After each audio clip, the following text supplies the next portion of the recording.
Hello guys, my channel to my welcome to my channel guys. Today I want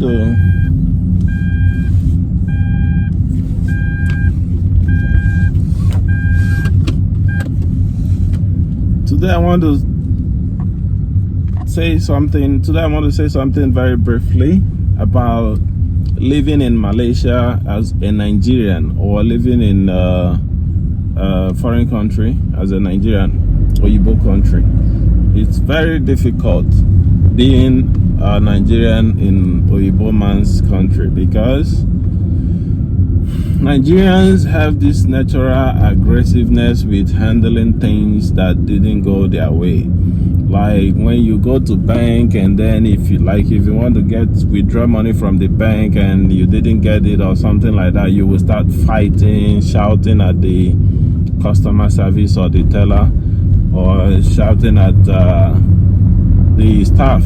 Or you want to buy something and probably they sold the wrong thing to you, and you start shouting and fighting. So it's like a very common thing in Nigeria. People fight every day for little things.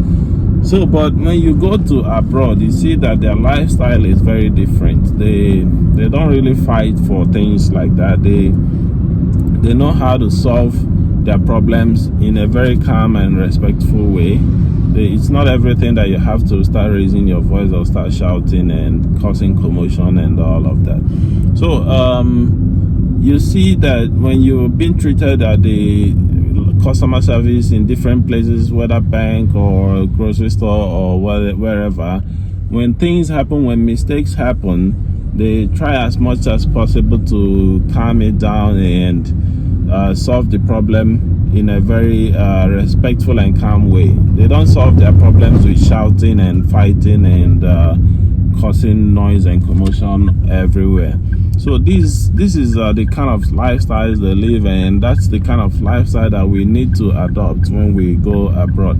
That's the problem with a lot of people when they go abroad, and then you see them causing trouble everywhere. And then when one person causes trouble, it circulates everywhere in the internet that this is a problem with all Nigerians. So they assume that all Nigerians are like this. So whenever they see us or have encounter with us, they become like very skeptical or scared about dealing with us, doing things with us, whether giving us employment or doing business with us or anything that have to do with such kind of transactions. They become very skeptical because they feel like we are naturally aggressive and unfriendly.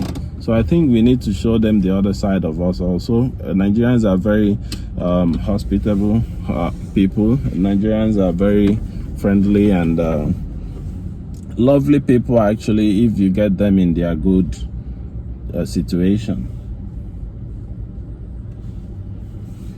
Okay, let me buy petrol for my car first, and we will continue.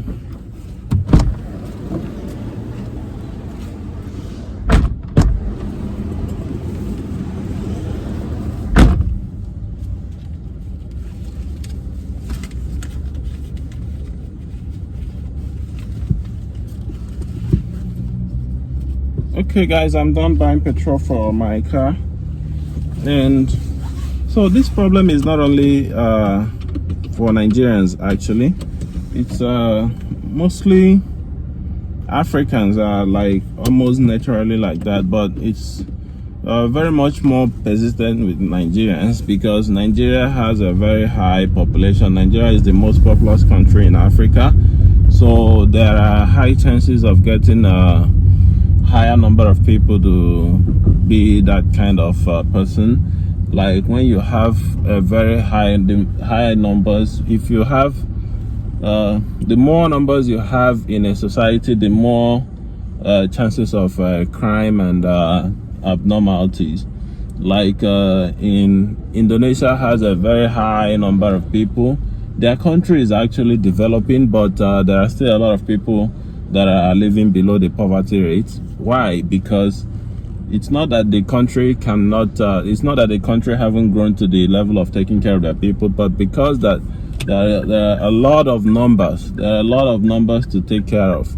a lot of number of people to take care of. So that's a weight on the government and the country also.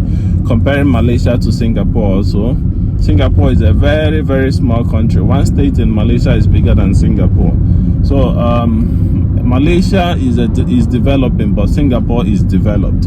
Why? Because their lands are very small, very, very little. So there are few places to work on. So it just takes one or two, and then the country is already considered as developed, because the land is limited. There are very little land to work on, and there are very little population. So most of the citizens of Singapore are living above the poverty rate. Most of them are living above the poverty rate. So, and it's very difficult for you to see poor, like there's someone living below the poverty rate in Singapore, because the country is very small. So it's very easy for the government to take care of it. Malaysia is very big, quite big, so it's not so easy to take care of all the population and then the land mass and everything also. So that's why Nigeria is very notorious in different countries, because out of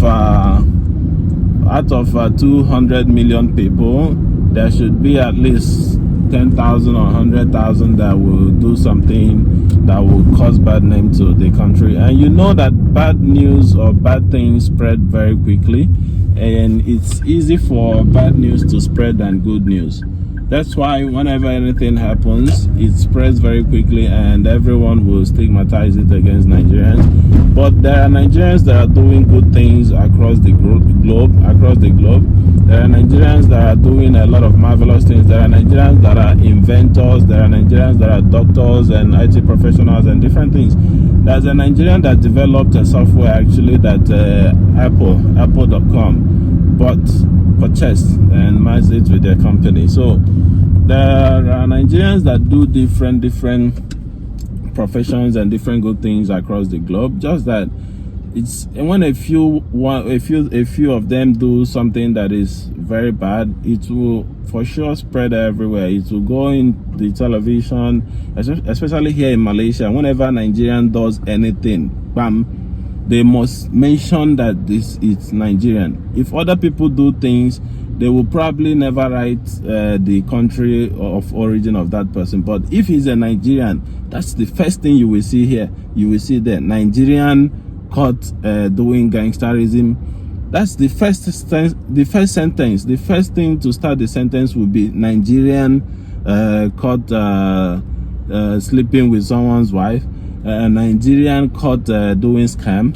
Nigerian caught doing drug. That's the first thing you will see there. So when that kind of thing comes out in the news, the televisions will carry it, all the news channels will carry it, all the social media will carry it. They will write it in Malay, in Chinese, in Indian, in English. Everyone, even the old women in the village that is doing farm, will see it in the television. So when it spreads like this, it will be, and it's very easy to convince people to believe that this is how all of these people are. So it's very difficult for you now to come back to convince them that no, it's not all of us, that it's just a few bad eggs that are corrupting the good eggs. It's very difficult to convince people to believe that you're good than convincing them to believe that you're bad. You can tell someone that you're bad and they will believe it immediately, but if you tell someone that you're good, they will not believe it until you convince them. So that's how this life is. So that's the problem we face here in Malaysia. The stigmatization is very, very high. It's very, very bad. That's why it seems that we are not getting opportunities to show our talents here in Malaysia. There are opportunities, vacancies for job. There are opportunities for businesses and different things, but the problem is that we cannot get these Malaysians to trust us because of what they see in the internet that one or two people do, or what they see in the television. So it's very, they're always very skeptical when it comes to dealing with Nigerians. So if you have a very good business plan now that is going to fetch millions of ringgit, and you approach a Malaysian to discuss this business plan with him or her and ask them to invest money in this business plan, they will be very skeptical about it. The first perception,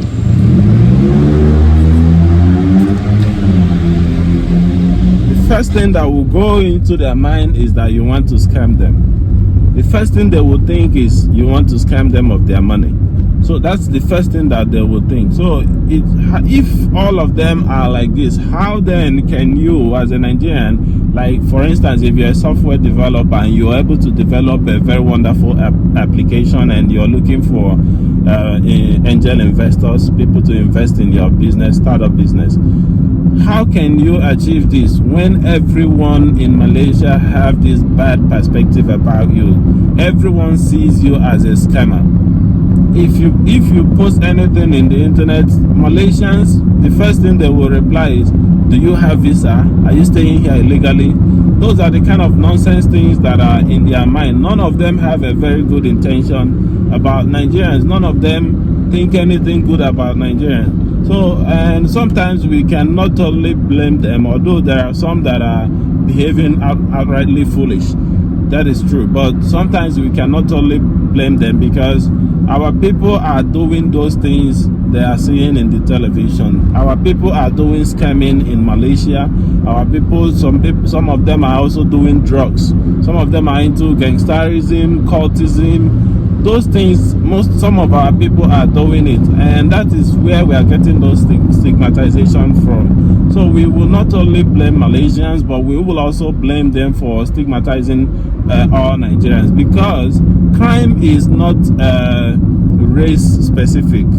There are Malaysians that are doing things like this more than Nigerians actually. There are Malaysians that are doing scams. There are Malaysians that are doing drugs.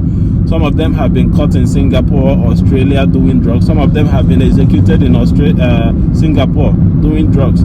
There are Malaysians that do scams. There are Malaysians that do different things.